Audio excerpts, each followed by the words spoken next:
Well, we've all seen buildings going up all across the valley, but experts say that a quarter of the office space in the Phoenix area is still empty.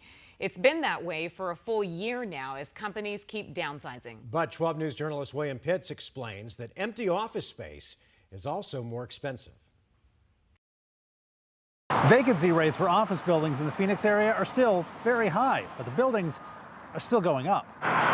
It's a common sign all around the valley. Space available. Office buildings with empty windows. That leaves the Tempe Chamber of Commerce with a problem. What are we going to do to not only attract businesses here, but also retain those employees? The chamber knows Tempe is the area with the highest vacancy rate in the valley. You know, you look over the last 3 years, we've had major employers that have reduced their footprint here in Tempe. Like Carvana, who is reportedly taking these buildings, but not anymore.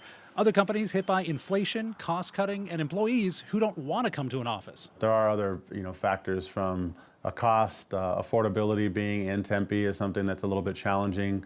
Our surrounding communities are developing rather quickly. Tempe is the worst, but not by much. Other parts of town are only slightly better. According to real estate firm CBRE, a quarter of the office buildings you see around town are empty.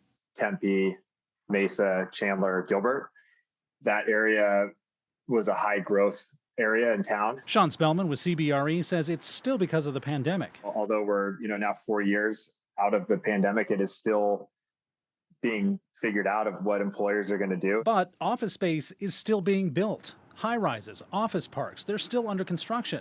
How can there be vacancies but still new buildings? Spellman says most of those buildings were in the works long before COVID. The other twist, the newer the building, the more occupied it is. There's been more of an appetite for companies to elect to lease space in premium buildings. And those premium buildings are more expensive in terms of what those rental rates are. Which means there's a lot of office space available, and it's really expensive. Spellman says tenants want the new buildings because they have amenities they hope they can use to attract employees to an office. The chamber says it may mean a shift in how the city attracts companies to town. Where we would have seen a building before that might have 3 tenants, that's a 10 or so story building, that might now have 20 to 30 tenants that are going to be occupying a much smaller footprint. In Tempe, William Pitts, 12 News.